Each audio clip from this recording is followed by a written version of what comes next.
Today's video, adobong version ni Papa, pinakukuluan mga lalab, naprito na pala ni Papa yung saging. Ayan, hinihimay ni Papa yung dahon ng sili mga lalab. Yan, nilagyan ng green chilling dalawa.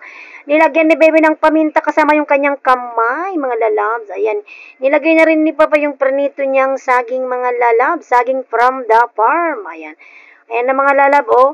Oh, nilagay na rin ni Papa yung dahon ng sili mga lalab. Saan kayo makakita mga lalab ng adobo mga lalab na nilalagyan ng sili? Dito lang yan sa Bicol mga lalab. Adobo version ni Papa. Ayan. Inalo-halo niya saglit mga lalabs. Ayan, hintayin natin mga lalab na maluto ng kunti mga lalabs. Ayan. Tuloy pa rin yung halo ni Papa. So mga lalab, after a few minutes, lalagyan ni Papa ng calamansi juice. Oh, so yummy. Nakita niyo yan mga lalab, oh. Haluin uli yan ni Papa mga lalab. O, hinalo uli ni Papa.